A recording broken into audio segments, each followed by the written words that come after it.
YouTube, what the crap's going on? HeirofCarthage here, and I've got you an online replay that we're going to watch, if I can find the right one. Yep, it's this one. So, this is the same player that I actually played in my Epirus vs. Sparta match that was the Ultra Funds not too long ago. This is also an Ultra Funds battle. I have chosen Athens this time. I almost said Syracuse because the map's called Syracuse. Yeah, I'm playing as Athens. My opponent is playing as Rome. And he's got a lot of Praetorian Cav. 5 Praetorian Cav, 2 Balearic Slingers, 2 Praetorian Guard. Looks like 5 Armored Legionnaires, and it looks like maybe 1 Standard Legionnaire or Legionary. I've got 11 Thorax Swordsmen, which is a lot. But figured going against Rome, some of you might be like, why didn't you bring pikes or do the same thing where you had the hoplites and you did the rear charges? I could have brought the hoplites and tried that again. I just felt like the swordsman would serve like almost as good a purpose, except maybe be a little more flexible. So I just wanted to try out the swordsman. I've got 2 light peltists, and I have them positioned on my left flank, knowing that if I start throwing into Roman infantry, it'll be their non-shielded side. But these are still armored legionnaires. These guys have a lot of armor. 20, or they have 80 armor, and then a thorax sword is a pretty high armor unit at only 65. So that's a substantial amount more armor that's on the Roman units. And you look even just, let's see, they have more armor than Praetorian Guard. Just to give you all a little bit of an example there. And some of you have questioned why I'm so rough on armored legionnaires and some of the other Roman units. I don't care about Roman legionaries being good, and I don't care about Principes being good, or Hastati being pretty cost-effective. I have no problem with the Romans having some cost-effective infantry. I don't like some of the ludicrous stats here. Regular legionary cohorts and Principes and all that stuff, they're not ludicrous. They can be killed with missile fire. They can be routed with some rear charges. And it's not to say that that can't be the case with armored legionnaires. These guys are strong. At 58 attack, 80 armor, I mean, that's insane. 80 armor. That's huge. Like, the cost that these guys come at is just, it delivers way too much bang for the buck. So I'm a big fan of just raising the cost on them. I don't see what's wrong with them. It'd still be a good unit, even if you raise the cost. Same thing with Evocati cohort. I almost kind of think Evocati cohort are an even bigger problem, though, than Armored Legionnaires, because Armored Legionnaires are almost impervious to missile fire. Not entirely, but these guys are very strong against missile fire. And it makes them a great rushing tool because you're not going to have time to use any of your skirmishers. Well, in any case, my opponent's brought this army. I'll quit talking about Roman infantry. You don't have to agree with me. I'm just putting my thoughts out there. It doesn't make the game unplayable, and it doesn't make Rome unbeatable. I just don't like it much, is all I'm saying. And it makes it really hard for barbarian factions in particular to be able to do anything versus Rome, because already formation attack units are very strong versus the barbarian ones, very strong. And the Romans get these units that then just make it insane. The Romans are pretty easily killed with elephants, but not every faction has elephants. And if the Roman knows that the easiest way for you to kill him is elephants, he can plan for the elephants. In any case, my opponent has a bunch of savage dogs, or war dogs. He releases them trying to catch my Hippeus Lancer that I retreated behind my line, and let my Thorax Swordsman mop up the dogs. The dogs got more kills than I thought they would, but nothing big. And on this flank, I already charged some of his Praetorian Cav. Sorry, I missed that. And I'm going to reinforce with Thorax Swords. This is where Hoplites probably would have been better, but Thorax Swords will still do the job. I just brought a lot of Thorax Swords because I was worried Hoplites in a large funds battle wouldn't be as worthwhile. So yeah, you can see me, I'm going to reinforce here and just keep fighting off the Praetorian Cav. Up here on the front, I go ahead and take the charge of his Armored Legionnaires. And I'm just going to start fighting in the center, and then I'm going to also engage on this flank. I'm going to intercept this Praetorian Guard and then try and... what I'm trying to do actually at the moment... So I have Hippeus Lancers, and I didn't bring Citizen Cav for a reason. Number one, it was large funds, so I could afford Hippeus Lancers, but these guys are brutal in a rear charge. So this is what I'm looking for here, is this rear charge. I want to take care of these Roman units before they have time to destroy my Thorax Swordsmen, which will happen relatively quick. The Thorax Swordsmen, though, to their credit, are fairly strong. Now, let's take a watch at this. So here's Hippeus Lancers with a trample charge against a Praetorian Cav on the hoof. And we'll just see how effective shot Cav are against heavy melee Cav. Not as much as I'd like, but not bad. You can see that, I mean, I racked up 10 kills pretty much immediately, but then he can turn around and drop Draco. And my guys are going to start doing terribly in that fight. So a lot of people think Rome is Cav weak. They're not Cav strong like Bactria, but I wouldn't call them Cav weak either. because of that Draco ability on most of their cav. Makes them pretty cost effective, actually. So here comes the rear charge that I was looking for. I'm going to slam into the back of these Armored Legionnaires. This is still a very powerful unit, and it's going to take every bit of a heavy Lancer charge to even start to even this fight out. You can see that it was only after that Lancer charge that I barely evened the fight out. And to be honest, these Armored Legionnaires could probably still win that fight. But the thing is I'm going to keep bringing these cavalry behind them, and you can see that it is causing a morale effect. But I'm having to act quick. My men are dying, and they're dying rather quickly. Yeah, here comes another rear charge with Hippeus Lancers. I'm not using Trample yet on the Hippeus Lancers, because I'm trying to save it for a more opportune moment. And you'll notice that when I charge, I do go ahead and wait a second before I retreat. And it's because sometimes the kills come slightly after the charge, so you kind of need to stay in for a second. I am getting non-shield side Peltis throws here, so this is about the best I can do against Armored Legionnaires, and you can still see that, I mean, you can kill them, but this is again from the non-shield side of the Armored Legionnaire, and it still takes quite a bit of ammo from these guys. I'm able to catch the enemy general with the Lancer charge, and I've kind of wrapped up, I'll go ahead and put it into slow motion, I've kind of wrapped up this flank, but you can see I'm slowly losing the cav fight out here, but I'm winning, I won the cav fight for the most part over here. My opponent retreated from it, and re-engaged me over here, and my Hippeus Lancers are actually getting crushed underneath the weight of quite a few Praetorian cav. And you can see here again, just using Thorax Swordsman to hold these more expensive Praetorian Guard units. But yeah, you can see my cav over here is going to eventually get wrapped up. It's engaged with those 2 Praetorians, and then these Praetorian Guard here won the fight against my Thorax Swordsman. Thorax Swordsman actually performed pretty poorly. This was 2 Thorax Swordsmen that got routed by the Praetorian Guard, and they still had 77 men left. But that's to be expected. Praetorian Guard cost twice as much. So yeah, no complaints for me there. That's the way that elite units should be able to tank it out in an infantry fight. My light peltists are making a bit of a difference here, and then I'm going to get rid of his Balearic Slingers and another one of his infantry units with this kind of charge here, again slamming into the back of Roman units. Look right here though, here's that same Armored Legionnaire I charged earlier, and ended up beating the unit in front of it like I said it would, and I had to rear charge it again with Thorax Swordsman to rout it. That's why I think those guys are too strong. 900 and something talents, that's a heck of a bargain. When you get 15 armor for that price, I mean, that's just brilliant.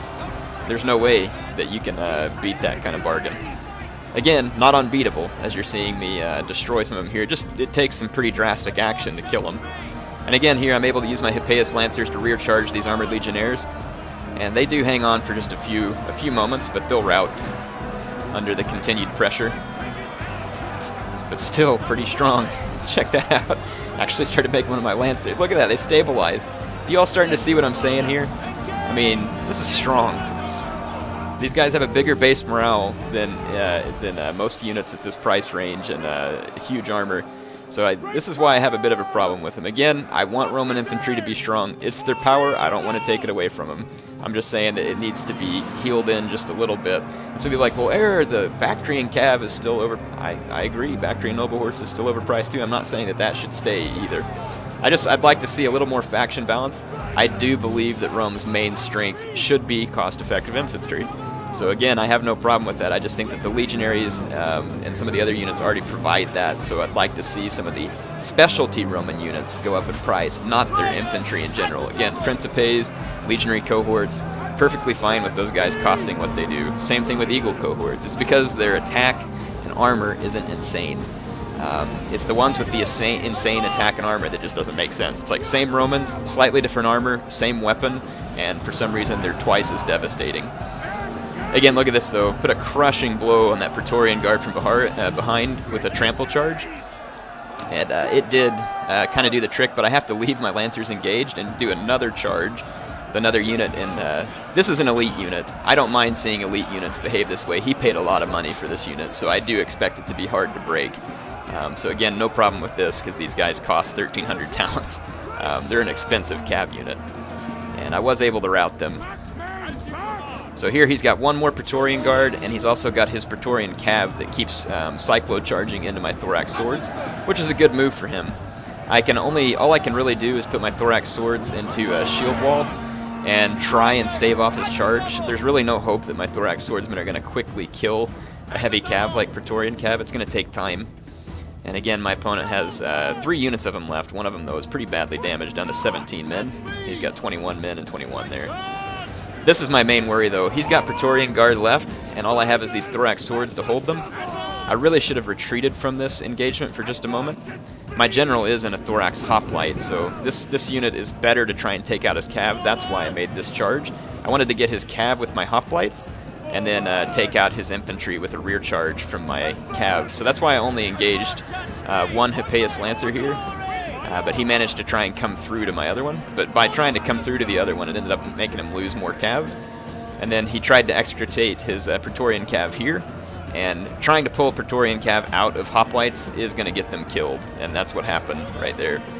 So I lost my Thorax Swords, and I'm going to lose a Hippeus Lancer unit, and I'm going to get away with one last remaining Hippeus Lancer unit. And then I have my Hoplites right here.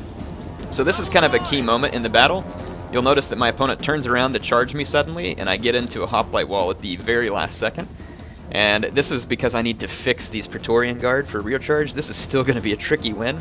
51 Praetorian Guard are going to have no problem cutting down these Thorax Hoplites. But again, look, I kind of, look at this guy, took a bunch of pillow to the face.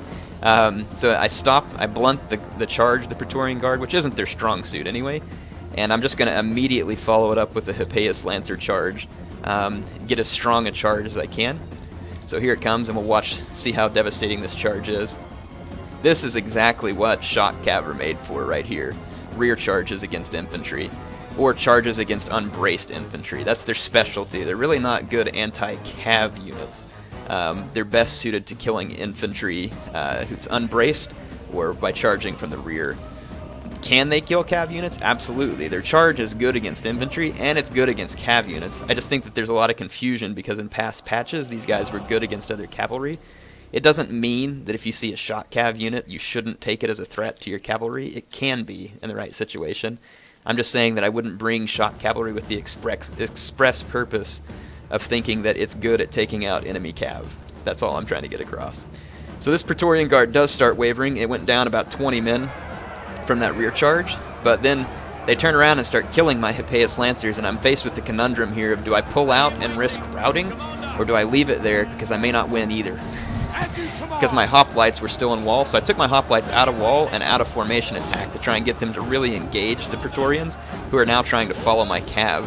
And that does temporarily cause them to waver, but my Hippeus Lancer is wavering with only 11 men left, and if I don't get a charge now, it's not going to happen. They're going to rout. So I have to try and get one last charge against these Hoplites. My guys are still wavering, and I lost 2 more cav units, but he's down to 17 men. And fortunately, my general was the one still alive, and the Praetorian Guard and my Hippeus Lancer rout at the same time, leaving only my general's unit of Hoplites on the battlefield. So a very close victory and a very fun battle against the Romans. So why was I able to do this with Athens here? It was really the rear charges from this Hippeus Lancer that enabled the victory at all. Because you can see that my Thorax Swords, they did fairly well considering how outmatched they were by the Roman infantry. They held, and some of them even managed to get a pretty respectable number of kills. And my general's unit did very well also. I don't know where it got all these kills. I may have used it in a rear charge earlier in the battle, or it just ended up getting that many kills in the end. I'm not sure. But one of the reasons why I was able to use Thorax Swords, I wouldn't say effectively, but enough to win, was because this was a huge funds battle. So if you're playing in a large funds battle, I think the Roman infantry is so cost effective that it actually gets very difficult to beat, whereas I almost think if you go to a huge funds battle, it may be a little easier. And what do I mean by that? If my opponent had spammed a whole bunch of lower grade Roman infantry that was the same cost as my own, I actually think he would have been more effective than using these more expensive Roman units. And why do I think that? It's because in the huge funds, there's more money. So the more he spams, the more, sorry, not spam because that makes it sound negative. He didn't spam here. The more he brings the elite units, the more money he spends on a smaller core. And since the funds are huge, it really expands the number of Thorax Swords versus Roman elite infantry. And so that's kind of why I think it helped stack up for me. Whereas if we were just in a large funds battle, that amount of money is different. You know what I mean? So in a huge funds battle, there's more room for me to outnumber him than there is in a large funds battle. So I honestly, and again, I'm not trying to say that Rome isn't cost effective in large funds battles, because they very well could be. I'm just saying in this case, I think his elite army is actually more cost effective in the smaller funds battles where I wouldn't have as much money left over to outnumber him. It's because it doesn't scale really.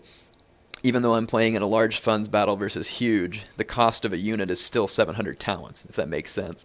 So if you're in a medium funds or large funds battle, I think the Romans become even more cost effective because you're going to have less talents left over to buy more medium grade units. There's a couple of things I liked about this battle. Number one, it was fun to play Athens against Rome. You don't get to do that very often and survive, and clearly it was still a very close fight. The second thing I liked about this is we got to see shot cav in its element. It's not easy to use them this way, and they're very expensive. So it's another thing that I think the huge battle enabled me to do was actually be able to afford shot cavalry as Athens. Does that mean you can't bring one unit of them in a regular battle? Sure you can. And if you bring the thorax hoplites and fix these guys, or pikemen and fix the Romans and then charge them from behind, they'll definitely do their job. And citizen cav is a pretty cost-effective rear charging unit too. It's just that you're not going to get the kills off the charge. You're going to get the kills from leaving them in extended combat, so it's going to work a little different. The reason I like shot cav better, obviously for rear charging, is because the kills are instant and the impact is more instant. And of course, if you are ever able to force your enemy against pikes and rear charge them, it's going to be doubly devastating because they're fixed against an immovable wall. So that's usually a good thing too. Anyway, I hope you all enjoyed this. This was a fun battle. I enjoyed those games against my opponent, and I will be bringing you all more as soon as I get a chance. HeirofCarthage, signing off for now.